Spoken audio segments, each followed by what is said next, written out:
فلاح حاصل کرنے کا پورا نصاب عطا کیا گیا ہے۔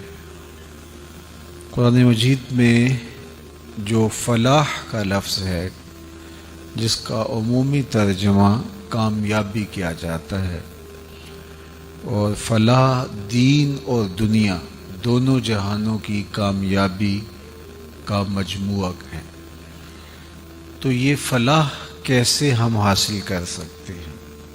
سب سے پہلے تو یہ بات ذہن میں رکھیے کہ ہمارا دین ایک مکمل، کامل اور اکمل دین ہے، اور ہمیں دونوں جہانوں کی کامیابی کا راستہ دکھاتا ہے اور عملی جد و جہد کا سبق اور درس فراہم کرتا ہے۔ ایسا نہیں ہے کہ ہم آخرت حاصل کریں اور اس کے لیے دنیا کو برباد کر بیٹھیں تبھی آخرت حاصل ہوگی، اور نہ ہی ایسا ہے کہ ہم دنیا کو ہوئی مقصود و مراد بنا لیں اور آخرت سے ہم غافل ہو جائیں۔ دین اور دنیا ایک ہی مرکز پہ جمع ہیں۔ اللہ کے محبوب علیہ السلام کی خدمت میں ایک صاحب حاضر ہوئے اور وہ بہت زیادہ کمزور تھے۔ ان کی کمزوری کو استعارتاً بیان کیا گیا کہ چوزے کی طرح کمزور تھے، یعنی بہت زیادہ کمزور تھے۔ تو ان کو دیکھا تو حضور علیہ السلام نے ارشاد فرمایا کہ تم نے اللہ سے کوئی دعا تو نہیں مانگی؟ اس نے کہا جی، میں نے اللہ سے ایک دعا مانگی تھی، وہ دعا شاید قبول ہو گئی ہے۔ فرمایا کیا دعا مانگی تھی؟ اس نے کہا میں نے رب سے عرض کیا تھا مالک میری دنیا کو اس طرح بنا دے کہ آخرت کے حصے کے دکھ بھی دنیا میں ہی ڈال دے، تاکہ میری آخرت صاف ہو جائے اور میں سرخرو ہو جاؤں، اور جو میرے اوپر آنے والی مصیبتیں ہیں، آلام ہیں، مصائب ہیں، وہ دنیا میں ہی ڈال کر کے مجھے یہیں فارغ کر دے، یہیں دھل جاؤں اور آخرت میری صاف ہو جائے۔ تو شاید یہ میری دعا قبول ہو گئی تو مجھے بہت ساری بیماریوں نے گھیر لیا ہے، بہت ساری مشکلوں نے، بہت سارے مصائب نے، اپنوں بیگانوں کی طرف سے آنے والی تکلیفوں نے مجھے بہت زیادہ ستایا ہے، دکھ دیا ہے، تو شاید میری یہ دعا قبول ہو گئی۔ تو بظاہر تو بہت اچھی بات تھی کہ اس نے آخرت صاف کر لی، دنیا جیسے تیسے گزر ہی جائے گی، لیکن میرے اور آپ کے آقا و مولا حضور ختمی المرتبت صلی اللہ علیہ وآلہ وسلم اس کی اس بات کو سن کر خوش نہیں ہوئے اور فرمایا کہ تو نے یہ کیوں کہا کہ آخرت کے حصے کے دکھ بھی دنیا میں آ جائیں؟ تو نے یہ کیوں نہیں کہا ربنا آتنا فی الدنیا حسنۃ وفی الآخرۃ حسنۃ؟ اللہ مجھے اس دنیا میں بھی حسنات عطا کر دے، آخرت میں بھی حسنات عطا کر دے۔ تو دنیا میں ہم اذیتیں سہنے کے لیے، دنیا میں ذلت سہنے کے لیے نہیں آئے۔ اگر بیماری، تکلیف، دکھ، پریشانی آ جائے تو صبر کے ساتھ اور متانت کے ساتھ اس کا مقابلہ کریں گے اور اس کو برداشت کریں گے حوصلے کے ساتھ، لیکن اللہ سے ہم کبھی بھی ان چیزوں کا مطالبہ نہیں کریں گے۔ صلی اللہ العافیہ، فرمایا اللہ سے ہمیشہ عافیت مانگو، کبھی جنگ نہ مانگو، کبھی لڑائی نہ مانگو، کبھی بیماری نہ مانگو، جب بھی مانگو اس سے عافیت طلب کرو۔ لیکن اگر بیماری آ جائے تو پھر استقامت سے، صبر سے، حوصلے سے اس بیماری کے وقت کو، لمحات کو، شدت کو کاٹو۔ جنگ طلب نہ کرو، لیکن جنگ ڈال دی جائے تمہارے اوپر تو پھر اس کو پوری پامردی اور جرت کے ساتھ مقابلہ کرو اور جنگ لڑو۔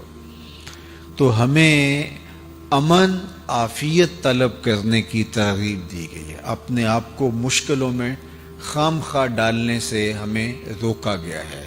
صلی اللہ العافیہ، اللہ سے ہمیشہ عافیت طلب کرو، رزق حلال مانگو، رزق وسیع مانگو، رزق سہل مانگو، رزق مبارک مانگو، رزق فراواں مانگو، صحت مانگو، عافیت مانگو، امن اور خیریت طلب کرو۔ تو دنیا کے اندر بھی خیریت ہو، آخرت کے اندر بھی خیریت ہو، ان دونوں چیزوں کے مجموعے کو عربی کے اندر فلاح کہا جاتا ہے۔ تو وہ فلاح دارین سے بھی اس کو تعبیر ہم کرتے ہیں کہ دونوں جہانوں کی کامیابی۔ تو دونوں جہانوں کی کامیابی نصیب کیسے ہوگی؟ تو ایک تو یہ طے ہوا کہ دنیا بری بات نہیں ہے اگر وہ دین کے تابع ہو۔ رومی علیہ رحمہ نے کہا تھا، چیز دنیا از خدا غافل بدن، دنیا ہے کیا؟ خدا سے غافل ہونے کا نام دنیا ہے۔ اور اگر میں یہاں بیٹھ کر خدا سے غافل ہوں تو یہ دنیا داری کر رہا ہوں۔ میرا مقصد آپ سے حصول زر ہے، میرا مقصد آپ کے دلوں کو اپنی ذات کی طرف موڑنا ہے، تو پھر میں یہاں بیٹھ کے دنیا داری کر رہا ہوں۔ اور اگر میں دکان پہ بیٹھا ہوں اور میرا مقصد اپنے آپ کو سوال کی ذلت سے بچانا اور اپنے بچوں کی کفالت اور ضرورت، وہ ذمہ داریاں جو ہیں ان کو پورا کرنا، اور ضرورت سے زائد ہے تو معاشرے کے ان طبقات تک ان وسائل کو پہنچانا جو ان سے محروم ہیں، یہ تین مقاصد اگر مجھے ملحوظ ہیں اور میں رزق حلال کماتا ہوں، التاجر الصدوق الامین مع النبیین یوم القیامہ، پھر سچا تاجر قیامت کے دن پیغمبروں کے ساتھ اٹھایا جائے گا۔ تو یہ نیت سے فرق پڑتا ہے۔ چور اور چوکیدار دونوں رات کو جاگتے ہیں، لیکن نیت کے فرق سے ایک چور کہلاتا ہے، ایک چوکیدار کہلاتا ہے۔ تو اگر میری نیت یہاں بیٹھ کر کے آپ تک اللہ کے سچے دین کا ابلاغ کرنا، اس نیت کے ساتھ کہ اللہ کی مخلوق ہے اور میرا فریضہ ہے تو میں نے ان تک پہنچانا ہے، تو مجھے اللہ جو درجے دے گا، جو عطا فرمائے گا، تو وہ میرے اللہ کی رحمتیں ہیں، تو میرا یہ دین ہے۔ لیکن یہی کام اگر میں اس لیے کر رہا ہوں کہ میں آپ کے لوگوں، آپ کے دلوں میں گھر کر جاؤں اور میں آپ سے بہت ساری دولت آپ سے سمیٹ کے لے جاؤں، میرے دل کے کسی گوشے میں بھی مخفی چھپا ہوا یہ لالچ بھی ہوگا، تو یہ میرا کاروبار ہوگا، یہ میرا دین نہیں ہوگا۔ تو اس لیے دین اور دنیا یہ نیت سے بنتی ہے کہ میری دنیا کیا ہے۔ دنیا کو بھی دین بنایا جا سکتا ہے اور دین کو بھی دنیا بنایا جا سکتا ہے۔ تو مومن اللہ سے چاہتا ہے کہ میرے مالک میری زندگی ایسے ہو کہ میرا دین بھی دین رہے اور میری دنیا بھی سراپا دین بن جائے۔ اور وہ فرمایا، ما وضع فی امرہ فہی صدقہ، جو تم لقمہ کما کے بیوی کے منہ میں رکھتے ہو وہ بھی صدقہ لکھا جاتا ہے، وہ بھی تمہارا دین بنتا ہے۔ حتیٰ کہ تم کھیتی لگاتے ہو، باغ لگاتے ہو، اس پہ پھل آتا ہے، بور آتا ہے، کھیتی آتی ہے، تو اس سے چڑیاں آ کے اپنے حصے کا دانہ چگ جاتی ہیں، تمہارے نامہ اعمال کے اندر وہ صدقہ لکھ دیا جاتا ہے۔ تم نے پانی کا حوض بنایا کسی ضرورت کے لیے، وہاں کوئی آ کے جانور سیراب ہو گئے، پی گئے، وہ تمہارے کھاتے میں صدقہ لکھ دیا جاتا ہے۔ تو مومن کی پھر دنیا نہیں ہے، مومن کا پھر دین ہی دین ہے، اگر اس کی نیت کا قبلہ ٹھیک ہو جائے۔ تو ہم اللہ سے عرض گزار ہوتے ہیں، مالک ہمیں اس دنیا میں بھی عزت دے، سرخروئی دے، ہم ذلیل ہونے کے لیے نہیں، ہم باوقار زندگی گزارنے کے لیے تیرے سے درخواست کرتے ہیں، اور آخرت میں بہتری عطا فرما دے۔ تو اس کے لیے اللہ نے جو جامع لفظ استعمال کیا وہ فلاح کا لفظ ہے۔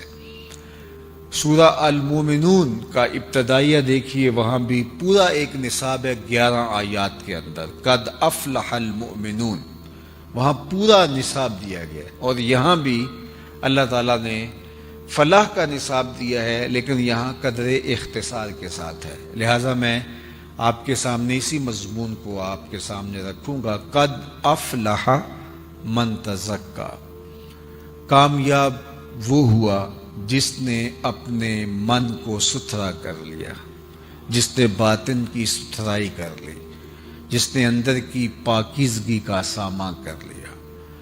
ظاہر کو تو ہم سوار کے رکھتے ہیں، لیکن باطن کی طرف بھی کوئی جھاڑو لے کر آئیں اور دل کے میل بھی نکال پھینکیں اور اندر کی ستھرائی، عفت، پاکیزگی اور پاک دامنی کا اہتمام کریں۔ یہ ہمارا رب ہم سے متقاضی ہے، اس بات کا ہم سے میرے رب کا تقاضا ہے کہ ہم اپنے اندر کو ستھرا کر لیں۔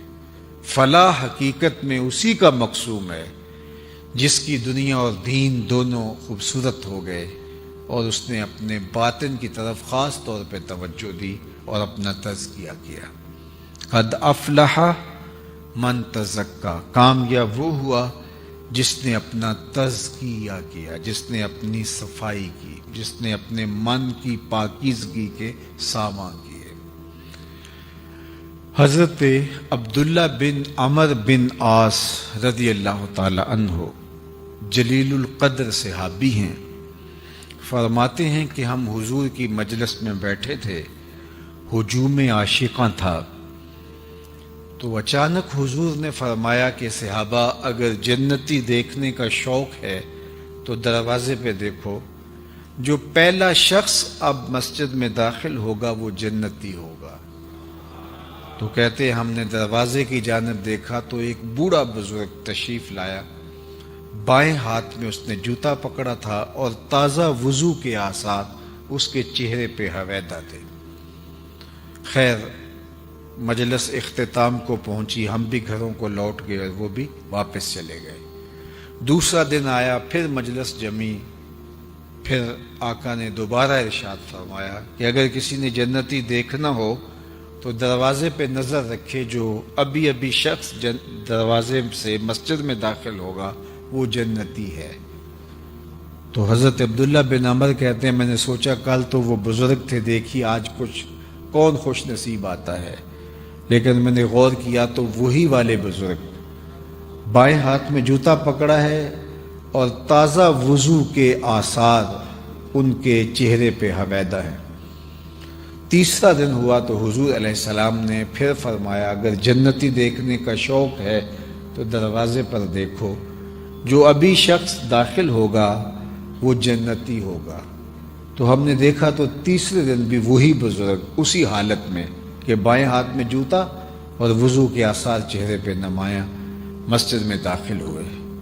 مجلس اختتام کو پہنچی، لوگ گھروں کو پلٹنے لگے تو وہ بزرگ بھی اپنے گھر کی جانب چل دیے۔ حضرت عبداللہ بن عمر کہتے ہیں میں ان کے پیچھے چل دیا اور میں نے کہا کہ میں کوئی 2-3 دن آپ کے ساتھ آپ کا مہمان بن کے رہنا چاہتا ہوں، اگر آپ مجھے اس کی اجازت دیں۔ تو اس نے کہا کوئی بات نہیں، آ جاؤ۔ فرماتے ہیں میری لالچ یہ تھی کہ میں دیکھوں اس کا عمل کون سا ہے۔ آقا کریم نے فرمایا جنتی دیکھنے تو دروازے پر، تو تینوں دن یہی برآمد ہوتے رہے، تو کوئی بات تھی نہ کہ جس کی وجہ سے حضور نے فرمایا تو کوئی خاص عمل ہوگا۔ تو کہتے ہیں کہ میں ان کے ہاں چلا گیا، خیر رات پڑی تو انہوں نے بستر بچھا دیا اور خود بھی ایک بستر پہ لیٹ گئے، اور مجھے یہ لالچ تھی کہ میں دیکھوں یہ عمل کون سے کرتے ہیں، لیکن وہ ساری رات سوئے رہے اور میں بظاہر تو یوں تاثر دیا کہ میں سو رہا ہوں، لیکن میں جاگ رہا تھا اور میں اس طاق میں تھا کہ دیکھوں کون کون سے ان کے اعمال ہیں، کیسی کیسی نمازیں ہیں، اذکار کیا ہیں، لیکن وہ ساری رات سوئے رہے الا یہ کہ جب وہ کروٹ بدلتے تھے تو اللہ کا نام لیتے تھے۔ خیر صبح ہوئی، نماز پڑھی، کھیتوں میں چلے گئے، ناشتہ کیا، اسی طرح دوپہر ہوئی، ظہر، عصر، مغرب، پھر اگلے دن میں نے ہو سکتا ہے کل میری وجہ سے انہوں نے اپنے معمولات ترک کر دیے ہو، لیکن جو عادی ہو اس کے لیے روز ترک کرنا بڑا مشکل ہوتا ہے، چلو آج صحیح۔ تو اگلے دن پھر میں نے دیکھا تو کوئی خاص عمل نہیں تھا سوائے اس کے کہ جب کروٹ بدلے تو اللہ کا نام لے۔ پھر دن گزر گیا، پھر تیسرے دن پھر میں نے طاق میں رہا کہ میں دیکھوں، لیکن تیسرا دن بھی انہوں نے رات سو کے گزاری اور کوئی خاص معمول ان کا نہیں تھا۔ خیر جب صبح ہوئی، ناشتہ ہوا، تو میں نے کہا کہ میں واپس جا رہا ہوں، میرے 3 دن پورے ہو گئے، لیکن میں ایک لالچ میں آپ کے پاس رکا تھا۔ آقا کریم نے فرمایا تھا جنتی دیکھنا ہے تو دروازے پر دیکھو، اور یہ 3 دن تک حضور فرماتے رہے، اور 3 دن تک آپ کو ہی ہم دیکھتے رہے۔ تو ہمیں لگا کوئی خاص عمل ہوگا، لیکن 3 دن گزرنے کے باوجود ہم نے کوئی خاص عمل نہیں دیکھا۔ یا تو آپ نے چھپا لیا ہے اور یا پھر نہ جانے کیا ماجرا ہے۔ تو وہ بزرگ فرمانے لگے کہ عبداللہ بن عمر، میں تم سے کوئی عمل نہیں چھپایا، اور اگر تم اور بھی رکتے تو دیکھ بھی نہ پاتے، لیکن تم نے اتنی محنت کی ہے لہٰذا میں تمہیں خود بتا دیتا ہوں۔ تو کہتے ہیں کہ میرا مقصود میرے سامنے آنے لگا اور میں ہمہ تن گوش ہو گیا۔ تو وہ بزرگ کھڑے تھے اور مجھے کہنے لگے، اے عبداللہ بن عمر، یہ جو میرے سینے میں دل رکھا ہوا ہے نا، اس میں کسی مومن کا بغض نہیں ہے، یہ وہ عمل ہے کہ جو تم نہیں دیکھ پائے، اور دن بھی رکتے تو تم نہ دیکھ پاتے۔ تو آج ہمارا تو مسئلہ یہ ہے، ہمارے اوپر کچھ اور ہوتا ہے، ہمارے اندر کچھ اور ہوتا ہے، اور ہماری محنت اس کو صاف کرنے کی نہیں ہے، اس کو صاف کرنے کی ہے۔ میاں صاحب نے کہا تھا، شیشے اتے کٹا جمیا تے کنداں چاڑی جاندے، شیشے اتے کٹا جمیا تے کنداں چاڑی جاندے، جلداں نوں اے سانپ کے رکھ دے ورکے پھاڑی جاندے۔ ہمارا سارا زور پیکنگ پہ ہے، لیکن جو اندر ہے اس پہ ہمارا زور نہیں ہے، جس کی وجہ یہ ہے کہ ہم اندر سے بہت کھوکھلے، بہت میلے کچیلے، بہت کمزور، بہت گندے، اور بہت باہر سے بہت ستھرے۔ ہمارے لباس پر کریز بھی نہیں پڑی ہوتی، کوئی شکن بھی نہیں ہوتی، ہمارے بالوں میں بھی خوبصورت جو ہے وہ آرائش اور زیبائش ہوتی ہے، کپڑے بھی دھلے ہوتے ہیں، خوشبوئیں بھی اعلیٰ اقسام کی ہم استعمال کرتے ہیں۔ سارا زور پیکنگ پہ ہے، لیکن جو اندر ہے اس پر توجہ نہیں ہے۔ لیکن میرے رب نے کیا کہا، قد افلح من تزکا، کامیاب وہ ہوا جس نے اپنے اندر کو ستھرا کیا۔ تو ہمیں ساری توجہ اپنے اندر کو پاک کرنے کے لیے کرنی چاہیے۔ اب حضور نے صلی اللہ علیہ وآلہ وسلم نے ارشاد فرمایا کہ جس طرح لوہے کو زنگ لگتا ہے اس طرح دلوں کو بھی زنگ لگتے۔ تو عرض کی گئی کہ حضور پھر اس زنگ کو اتارنے کا طریقہ کیا ہے؟ تو سنیے، حضور نے خود اس کا علاج بھی بیان فرمایا، لِكُلِّ شَيْءٍ سِقَالَةٌ وَسِقَالَةُ الْقُلُوبِ ذِكْرُ اللَّهِ، ہر شے کا زنگ کسی نہ کسی چیز سے اترتا ہے، اور دلوں کو زنگ لگ جائے تو اللہ کے ذکر سے دلوں کا زنگ اترتا ہے۔ اور اس آیت کریمہ میں بھی اللہ تعالیٰ نے اس زنگ کو اتارنے کا، من کو ستھرا کرنے کا طریقہ یہی بتایا، قد افلح من تزکا وذکر اسم ربہ فصلی، کامیاب وہ ہوا جس نے اپنے من کو ستھرا کیا اور اپنے رب کا نام جپا، اپنے رب کا ذکر کیا اور نماز پڑھی۔ اس کا من ستھرا تبھی ہوگا جب کثرت سے اللہ کا ذکر کیا جائے گا۔ تو 4 چیزیں ہیں دلوں کے زنگ کو صاف کرنے کے لیے۔ ایک، کثرت کے ساتھ اللہ کا ذکر۔ دوسرا حدیث پاک میں قرآن مجید کی تلاوت کا ذکر آتا ہے۔ قرآن مجید کی تلاوت یہ بھی ذکر کی ایک صورت ہے، اس سے دلوں کے زنگ اترتے ہیں۔ اور تیسری چیز دلوں کا زنگ اتارتی ہے کثرت کے ساتھ موت کی یاد، موت کا خیال مستحضر رہے کہ میں یہاں بیٹھ نہیں رہنا، تو اس سے دلوں کا زنگ اترتا ہے۔ اور چوتھی چیز جو کبریت احمر کا درجہ، سرخ گندک کا درجہ رکھتی ہے اور دلوں کے زنگ اتارتی ہے، وہ ہے صالحین کی صحبت، اچھے لوگوں کی صحبت، جن کو دیکھ کر تمہیں خدا یاد آئے، جن کی صحبت میں بیٹھ کے رغبت دنیا کم ہونے لگے اور رغبت آخرت بڑھنے لگے۔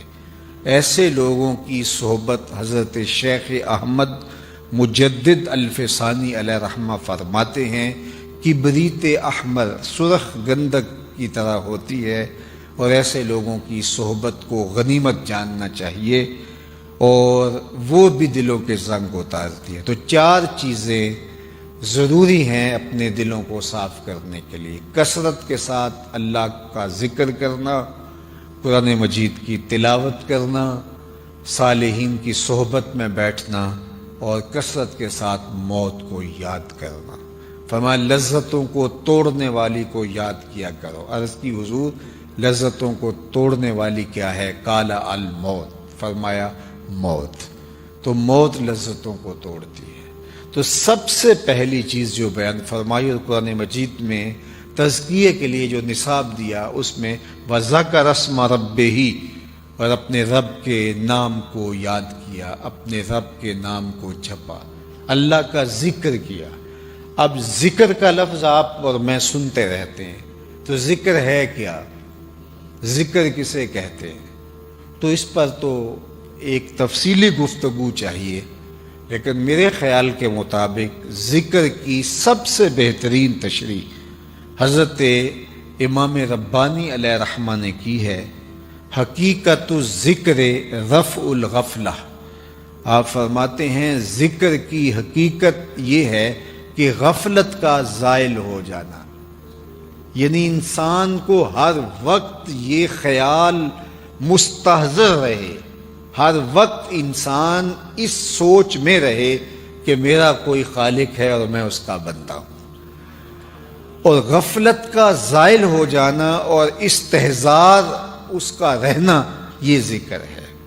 تو یہ اگر کسی کو نصیب ہے تو پھر وہ اللہ جل شانہ کے احکام کی پیروی لازمی کرے گا۔ ایسے نہیں ہو سکتا کہ اس کو حکموں کو نظر انداز کرے، جب اس کو یہ خیال مستحضر رہے گا کہ وہ میرا رب ہے اور میں اس کا بندہ ہوں، اور کبھی بھی اس خیال سے، اس سوچ سے، اس فکر سے غافل نہیں ہوگا، اور یہ ہر وقت مستحضر رہنا چاہیے۔ اٹھ دی بیندی ٹر دی پھر دی، ستے آتے جاگ دی، نام جھپ دی رو تے کھپ دی، ویخ سر اس راگ دی، نام جھپیاں قرب ملدا، نام دی کر پوری سام، شیشی وچ کستوری جے کر پھر ضرورت کاگ دی۔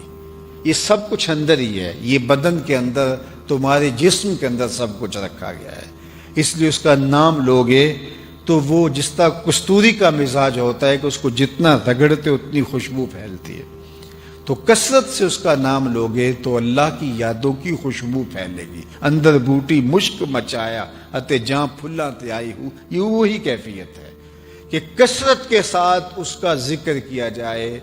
فرمایا ذاکر اللہ فی الغافلین کشجرۃ الخضراء فی وسط الحشیم، غافلوں میں اللہ کا ذکر کرنے والا ایسے ہے جس طرح سوکھی سڑی گھاس کے اندر شجر سایہ دار ہوتا ہے، جھاڑیوں کے اندر کانٹے دار جھاڑیوں ہوں اور کوئی سایہ دار درخت ہو تو اس کی جو اہمیت جنگل میں ہوتی ہے، غافلوں میں اللہ کا جو ذاکر ہے، حقیقی معنی میں ذاکر، اس کی کیفیت وہی ہوتی ہے۔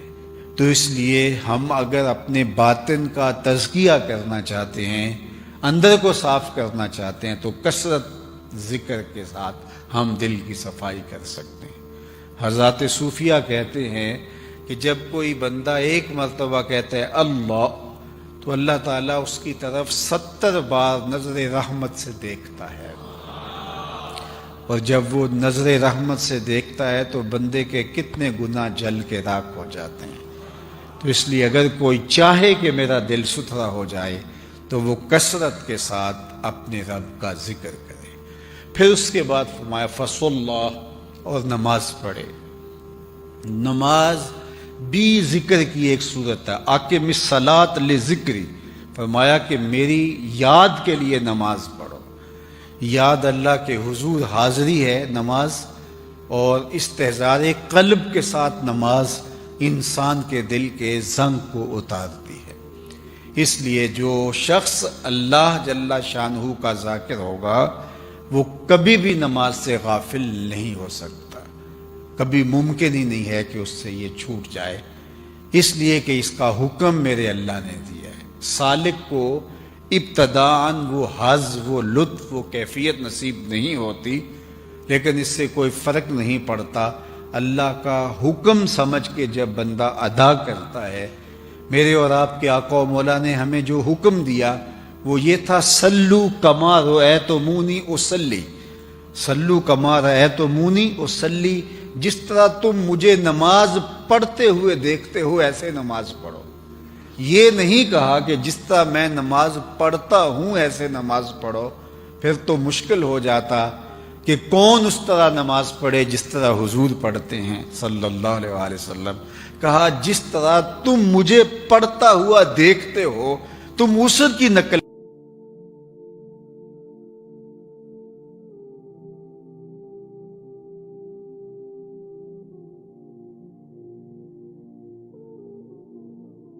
لطف نہیں آتا۔ تو آپ نے اس سے کہا، وہ بڑا پریشان تھا کہ نماز تو پڑھتا ہوں لیکن حظ نہیں ملتا، لطف نہیں ملتا۔ تو آپ نے فرمایا کہ اس کے باوجود بھی پڑھتے تو ہو نا؟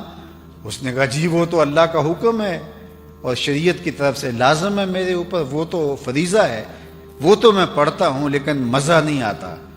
تو محدث کچھوچوی علیہ رحمہ جھومنے لگے، فرمایا واہ واہ، تم لطف اور مزے کے بندے نہیں اللہ کے بندے ہو، تمہیں مزہ نہیں آتا پھر بھی پڑھتے ہو، اس کا مطلب ہے تم مزے اور لطف کے لیے نہیں پڑھ رہے، تم رب کے لیے پڑھ رہے ہو۔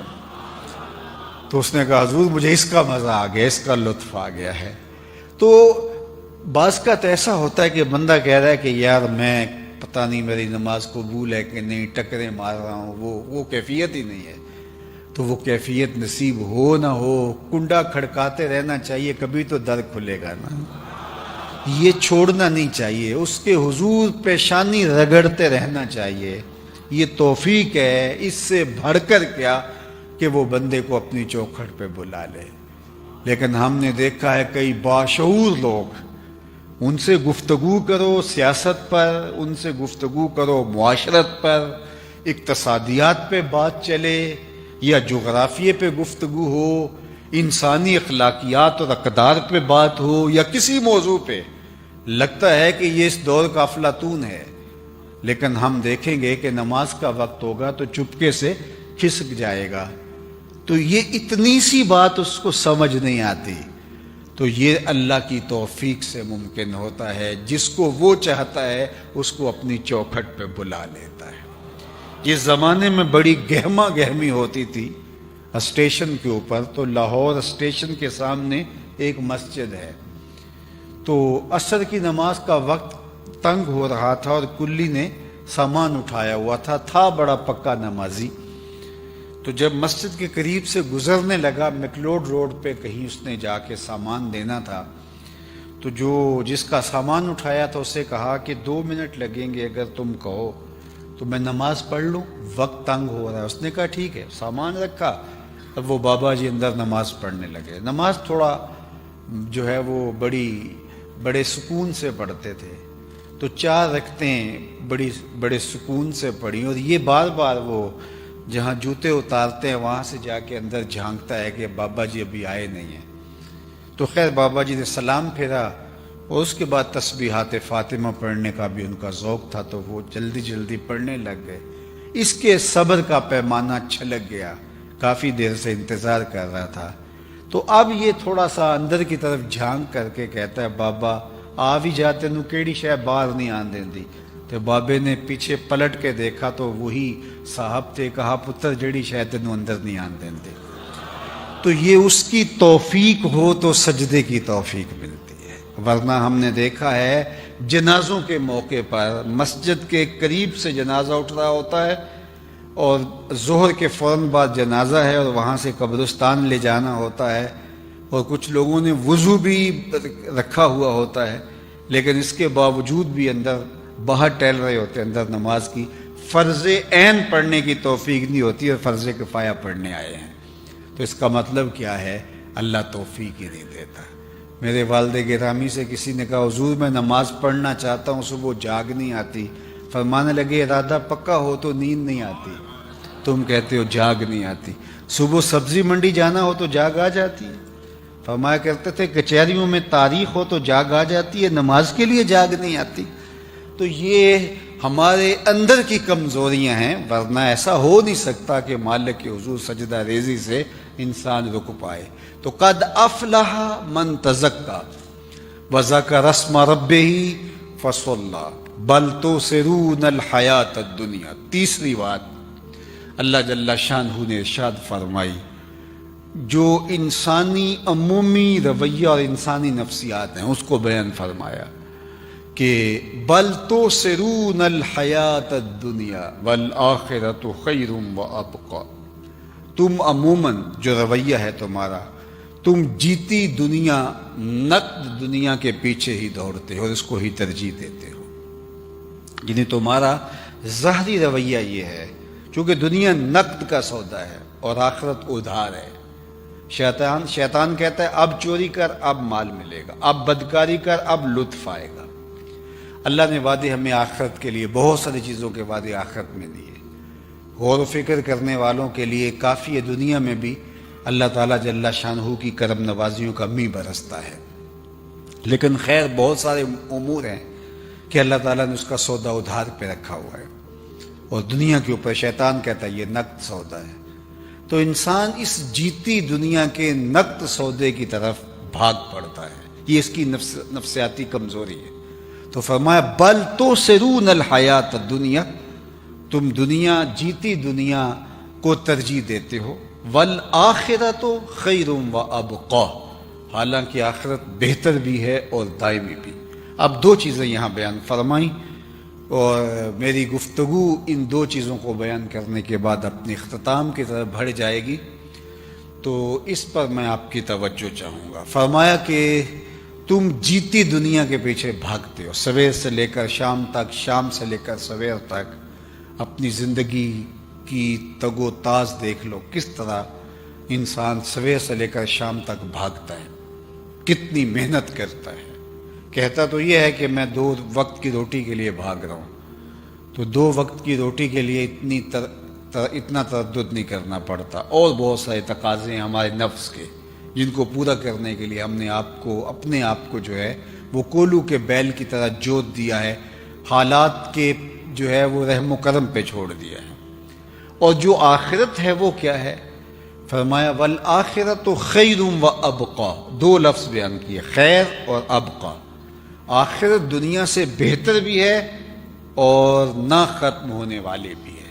اب امام فخر الدین رازی علیہ رحمہ تفسیر کبیر میں اسی آیت کریمہ کے تحت بڑی خوبصورت بات لکھی.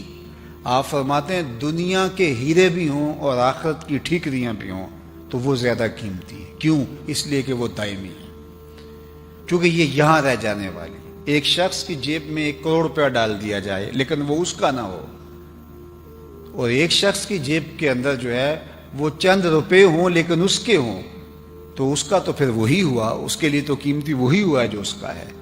یہ سب کچھ ترکہ بن جائے گا. ابھی سانس جو ہے وہ نکلی اور ابھی سب کچھ ترکہ بن گیا. وہ جن کے لیے اتنا کچھ کیا تھا وہ تو غسل دینے کے روادار بھی نہیں ہوتے. میاں صاحب بولے جاندی واری ڈرونا بنیو تے ہاتھ نہ لاندے ڈر دے، جنہ لئی تو پاپ کمائے اج کتھے نہیں تیرے کر دے. وہ تو غسل دینے کے لیے بھی آمادہ نہیں ہوتے، ان کو تو خوف آنے لگ جاتا ہے. ان کو تو وحشت سی ہونے لگ جاتی ہے۔ تو یہ دنیا، یہ جیتی دنیا جس کے پیچھے انسان دوڑتا ہے، تو حضرت امام فخر الدین رازی علیہ رحمہ فرماتے ہیں کہ اس کے ہیرے اور موتی بھی ہوں اور وہاں ٹھیکریاں بھی ہوں اور وہ بھی قیمتی۔ اور میں آپ کے سامنے اس کی ایک مثال رکھنا چاہتا ہوں جو اللہ کے محبوب نے بیان فرمائی۔ وہ کیا؟ اللہ کے محبوب نے ارشاد فرمایا کہ جنت میں، یہ جنت کی پراپرٹی ویلیو ہے جو اللہ کے محبوب نے بیان فرمائی۔ میں تو شعبے کا شخص نہیں ہوں، لیکن جو شعبے سے وابستہ ان سے پوچھئے کہ باہر دور دیہاتوں میں کوئی 2-4 ایکڑ فروخت کریں تو آپ کے شہر اسلام آباد کے اندر کوئی 1 یا 2 کنال کا پلاٹ آتا ہوگا اس کے مقابلے کے اندر، اور وہ بھی وہاں سے فروخت کر کے کسی کمرشل جگہ پہ اس کو خریدے تو ہو سکتا ہے کہ وہ مرلوں میں سمٹ جائے، اور اگر آپ حرم کے آس پاس لینا چاہیں، سب سے قیمتی جگہ وہ ہیں، تو وہاں ہو سکتا ہے فٹوں میں ملیں آپ کو۔ تو جگہ جگہ کی پراپرٹی ویلیو ہے۔ دیہات کے اندر اتنے پیسوں کے اندر کتنے مربع آ گئے، شہر میں چند کنالیں آئیں اور حرم کے آس پاس چند فٹ آئے۔ اب جنت کی پراپرٹی ویلیو کیا ہے؟ یہ تو وہی بیان کرے گا جو جنت کو جانتا ہے۔ تو اللہ کے محبوب نے جنت کی پراپرٹی ویلیو بیان کی، سنیے۔ فرمایا جس کو جنت میں ایک کوڑا رکھنے کی جگہ مل گئی، ایک ڈنڈے جتنی جگہ، ایک کوڑے کی جتنی رسی ہوتی ہے، صرف اتنی جگہ جس کو جنت میں مل گئی، دنیا و ما فیہا سے وہ جگہ زیادہ قیمتی ہے۔ یہ پراپرٹی ویلیو اللہ کے محبوب نے بیان فرمائی۔ کوڑے جتنی جگہ اگر کسی کو مل گئی جنت میں، دنیا و ما فیہا، دنیا 7 براعظموں پہ پھیلی ہوئی دنیا کے اندر لوگوں کے پاس ذاتی سرمائے، مالیاتی اداروں کے پاس مال، پہاڑوں کی کوکھ میں چھپے ہوئے خزانے، صحراؤں میں، پہاڑوں میں، دریاؤں میں، سمندروں کی تہوں میں چھپے ہوئے قیمتی موتی، اس کائنات کے اندر جو کچھ ہے سب کی قیمت لگائی لی جائے، اور جنت میں ایک ڈنڈا رکھنے کی جگہ، ایک کوڑا رکھنے کی جگہ، کیا اس کو خرید پائیں گے اتنی قیمت سے؟ میرے حضور نے فرمایا یہ اس سے بھی قیمتی ہے، دنیا و ما فیہا سے زیادہ قیمتی ہے۔ اللہ اکبر، یہ صحیح کی روایت ہے۔ اور جنت میں سب سے کم جگہ کس کے پاس ہوگی؟ ذرا دیکھیے، یہاں کسی کے پاس بہت کم جگہ ہوگی تو وہ 3 مرلے کا پلاٹ ہوگا، کسی کے پاس 10 مرلے کا پلاٹ ہوگا، ہو سکتا ہے کوئی اس سے بھی کم جگہ کا مالک ہو۔ لیکن جنت میں سب سے کم پراپرٹی کس کی ہوگی؟ صحیح بخاری اٹھائیے، جنت میں اس شخص کا ذکر کیا گیا جس کے پاس سب سے کم پراپرٹی ہے، اور وہ کون شخص ہے؟ جو سب سے آخر میں جنت میں جائے گا، جہنم کے رگڑے سہ سہ کے سب سے آخر میں جہنم سے نکالا جائے گا اور سب سے آخر میں جنت میں جائے گا۔ ایک روایت میں فرمایا کہ میں اس کا نام بھی جانتا ہوں، لیکن سند کے اعتبار سے اس حدیث کو علماء نے کہا کہ ضعیف ہے، لہذا میں اس کو ذکر نہیں کر رہا، لیکن جو روایت میں آپ کے سامنے رکھا ہوں یہ صحیح بخاری کی ہے۔ جنت میں سب سے کم پراپرٹی اس کی ہوگی جو سب سے آخر میں جہنم سے نکالا جائے گا اور سب سے آخر میں جنت میں جائے گا۔ اور حدیث پاک میں آتا ہے کہ جب وہ جہنم سے نکالا جائے گا تو اللہ تعالیٰ جل شانہ سے کہے گا کہ بتا تیری کوئی آرزو، حالانکہ جہنم میں سب سے آخر سے وہی نکالا گیا ہوگا جس نے دنیا میں جی بھر کے گناہ کیے ہوں گے، کوئی حسرت رہ نہیں گئی ہوگی، لیکن پھر بھی اس کی بہت ساری حسرتیں رہ گئی ہوں گی۔ وہ غالب نے کہا تھا ہزاروں خواہشیں ایسی کہ ہر خواہش پہ دم نکلے، بہت نکلے میرے ارمان لیکن پھر بھی کم نکلے۔ اللہ اسے کہے گا بتا تجھے کیا چاہیے، تو وہ کہے گا مالک یہ فرشت بیان کرے۔ اللہ فرمائے گا لکا ما تمنیتا، جو تو نے تمنائیں کی میں نے تجھے کو عطا کیا، اب تو جنت میں چلا جا۔ اس کو تو یہ ہوگا کہ مجھے اگر سایہ دیوار جنت میں بھی جگہ مل جائے تو غنیمت ہے، آراف میں بھی جگہ مل جائے تو غنیمت ہے، چی جائے کہ جنت میں۔ اور جنت میں بھی اگر جانا نصیب ہوتا ہے، کوئی جھونپڑا 2 مرلے کا مل جائے، کٹیا مل جائے تو کافی ہے، لیکن اسے کیا خدا کہے گا جنت میں چلا جا، اور جنت میں تیرے لیے اس دنیا سے 10 گنا جگہ ہے۔ یہ 7 بر اعظموں پہ پھیلی کائنات، اس کو ضرب دیں 10 سے، اللہ اکبر، 70 بر اعظموں کے برابر، تو فرما جائے گا تیرے لیے دنیا سے 10 گنا جگہ ہے جنت میں، جو سب سے آخر میں جائے گا اس کو میرا رب کہے گا، بخاری کی روایت ہے۔ اور وہ کیا کہے گا؟ جب وہ سنے گا تو وہ عجیب اس کی حالت ہوگی، اور وہ کیا کہے گا؟ اتسخر وانت الملک، میرے رب تو مالک ہو کے مجھ سے مذاق کر رہا ہے، یعنی اس کو لگے گا کہ مجھے اتنی جگہ، تو وہ جو لفظ کہے گا مالک، تو مالک ہو کے، رب ہو کے مجھ سے مذاق کر رہا ہے۔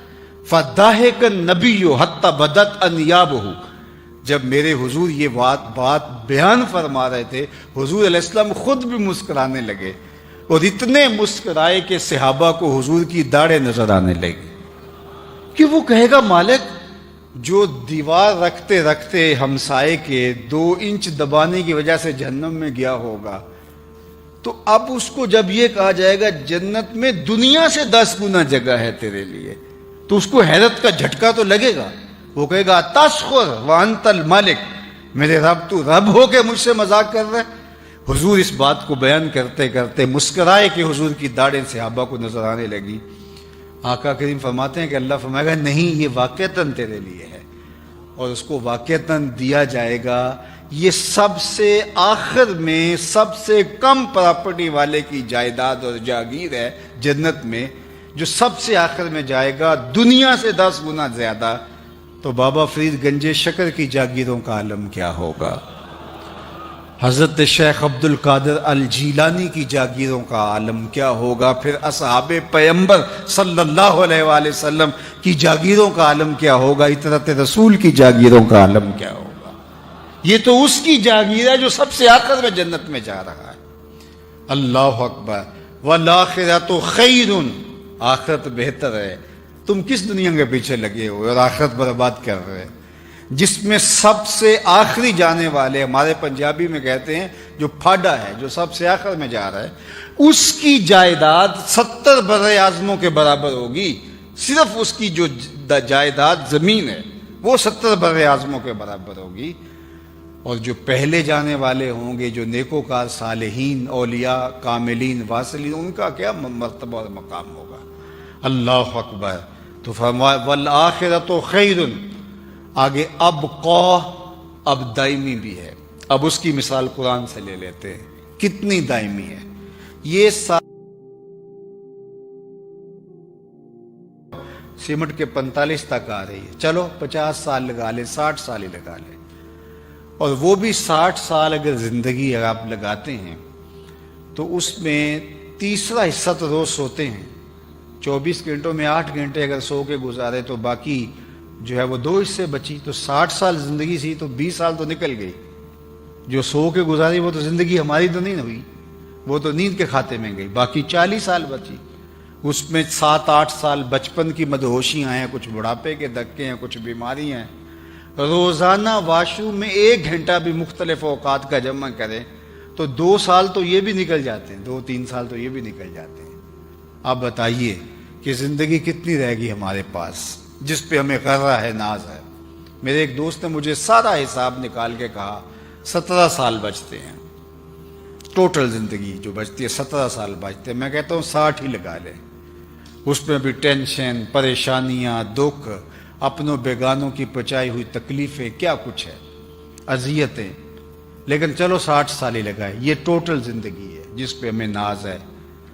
اور آخرت کا قرآن کہتا ہے ایک دن صرف یوم حشر مقدارہ 50,000 سنہ، 50,000 سال کے برابر ایک دن ہوگا۔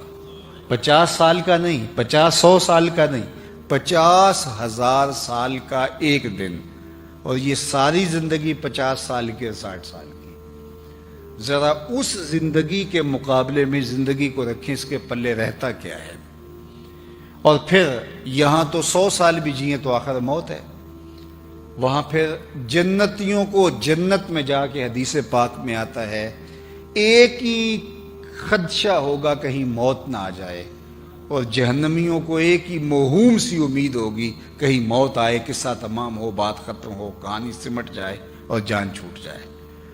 مینڈے کی شکل میں میدان حشر میں موت کو لایا جائے گا، جنتی جنت سے اور جہنمی لمبی لمبی گردنیں نکال کے جہنم سے دیکھ رہے ہوں گے، اور پھر موت کو ذبح کر دیا جائے گا۔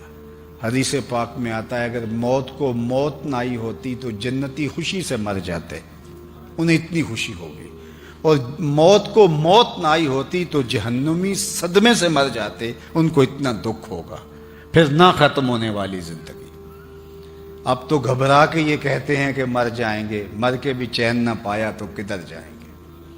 وہ نہ ختم ہونے والی زندگی، 50,000 سال کا ایک دن، پھر اس کے بعد جو زندگی شروع ہوگی چاہے جہنم والی ہوگی چاہے جنت والی ہوگی، پھر اس کا نقطہ انجام ہی نہیں ہے، وہ کبھی ختم ہی نہیں ہوگی۔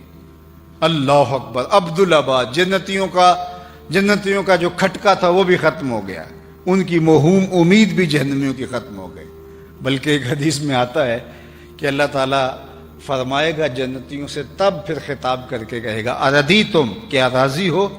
تو وہ کہیں گے ما لنا اللہ نرضا، ہمیں کیا ہوا کہ ہم راضی نہ ہوں، ہمیں تو وہ ملا جس کا ہم تصور بھی نہیں کر سکتے تھے۔ تو اللہ کہے گا میں تمہیں ایک اور چیز دینے والا ہوں جس سے تم بالکل راضی ہو جائیں گے۔ تو وہ کہیں گے مالک تیری کرم نوازی، ورنہ کسر تو کوئی نہیں رہی، زندگی بھی ایسی جو کبھی ختم نہیں ہوگی، نعمتیں بھی ایسی، تو کیا کسر رہ گئی ہے؟ کوئی چیز رہ تو نہیں ہے۔ اللہ فرمائے ایک چیز تمہیں دینے لگا، اس کے بعد تم مکمل خوش ہو جاؤ گے۔ تو وہ جھولی پھیلائیں گے تو اللہ فرمائے گا میں تم سے راضی ہو گیا ہوں، اب کبھی ناراض نہیں ہوں گا۔ یہ ان کو جب خوشی دی جائے گی تو پھر وہ نہال ہو جائیں گے کہ ایک موہوم سا کہیں کسی گوشے میں خیال ہو سکتا تھا کہ اللہ کبھی ناراض ہو جائے تو نکال دیا جائے، تو کہا کہ اب میں کبھی بھی تم سے ناراض نہیں ہوں گا۔ اللہ اکبر۔ تو زندگی تو پھر وہ زندگی ہے۔ اسی لیے خندق کھودتے صحابہ پر جب پیار آیا تو یہی کہا حضور نے دعا دیتے، اللہم ان العیش عیش الآخرہ فاغفر للانصار والمہاجرہ، اے اللہ زندگی تو آخرت کی زندگی ہے، میرے انصار کو بھی بخش دے، میرے مہاجروں کو بھی بخش دے۔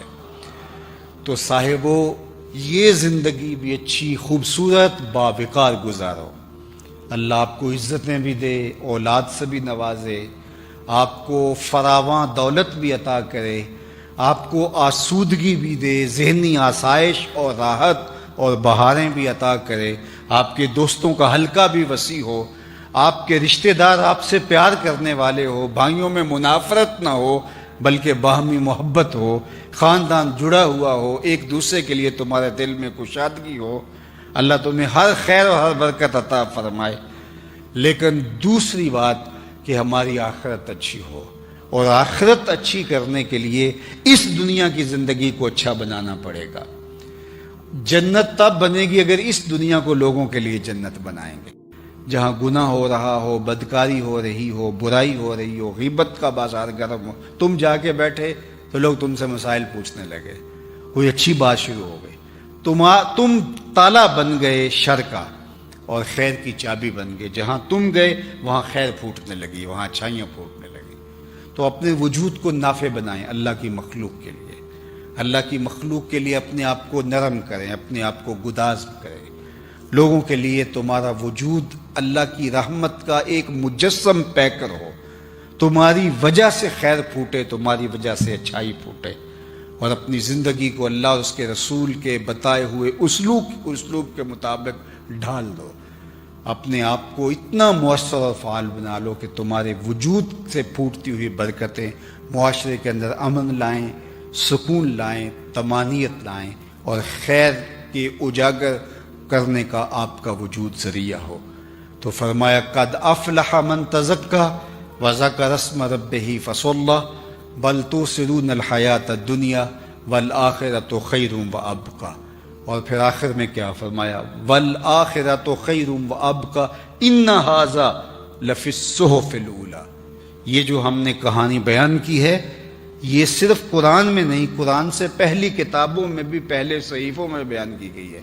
صحف ابراہیم و موسیٰ، ابراہیم اور حضرت موسیٰ پر جو صحیفے اترے تھے ان میں بھی ہم نے یہی لکھا تھا۔ علماء تفسیر نے لکھا کہ قد افلح سے لے کر کے یہاں تک جو آیات ہیں یہ پچھلی کتابوں میں بھی اللہ اتارتا رہا ہے۔ یہ مکمل نصاب ہے، ایک خوبصورت زندگی کا نصاب ہے، اور اللہ نے پچھلی کتابوں کے اندر بھی ان آیات کو اتارا ہے ان لوگوں کی ہدایت کے لیے، اور حضور علیہ السلام کی امت کے لیے بھی اتارا ہے۔ تو اس نصاب کے مطابق ہم اپنے آپ کو تزکیے سے، اپنے آپ کو تصفیے سے، باطن کی صفائی سے، اپنے سارے میل کچیل دور کر کے ایک صالح اور پاکیزہ زندگی جینے کا تصور لے کے آگے بڑھ سکتے ہیں۔ اور ہم اگر یہ چاہیں کہ ایک اچھا صالح پاکیزہ معاشرہ مرز وجود میں آئے تو ہمیں سب سے پہلے اپنے آپ کو بدلنا ہوگا۔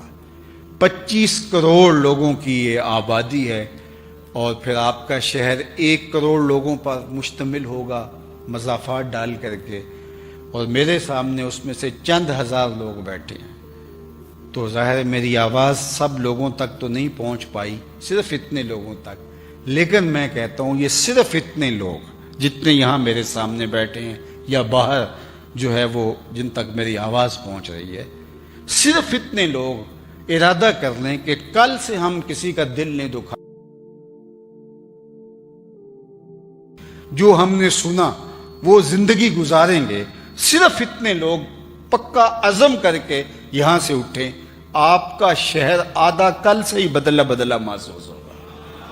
لیکن اگر ہم صرف کانوں سے سنا اور ہم نے مانا کہ واقعہ ہی جو ہے وہ صحیح کہا گیا ہے، لیکن ہم نے یہ ارادہ کیا کہ ہم عمل نہیں کر سکتے۔ اللہ تعالیٰ کے محبوب علیہ السلام نے ہمیں جو حکم دیا اس میں سمع اور طاعت دونوں چیزیں ہیں، یعنی سننا اور ماننا اور فرما برداری کرنا۔ ایک طبقہ تو وہ ہے نہ سمع کے دائرے میں آتا ہے نہ طاعت کے بارے، وہ سنتا ہی نہیں ہے، اس کی اپنی زندگی اپنا جہان ہے۔ اور عمومی طور پہ یہ ہے کہ ہم سنتے ہیں لیکن طاعت کے دائرے کے اندر نہیں آتے۔ تو ایسا نہیں ہوتا کہ سننے سے کوئی فرق نہیں پڑتا جب تک ہم عمل نہیں کرتے ہیں۔ تو اللہ مجھے بھی توفیق دے، جو میں کہوں میرا عمل ہوگا تو پھر آپ کے کانوں سے نہیں دل تک پہنچے گا۔ از دل خیزت بر دل ریزت، اور آپ جب سنیں گے اور ارادہ کریں گے کہ ہم اس پہ عمل کریں گے تو زندگی ایک ایک عادت سے تبدیل ہوتی ہے، اپنے رویوں میں ہم تبدیلی لا سکتے ہیں۔ اللہ مجھے آپ کو اپنی رحمتوں کے سائے میں رکھے اور میرے وطن کی خیر کرے، اس مشکل وقت میں اپنی پناہ نصیب کرے۔ وآخر دعوانا ان الحمدللہ۔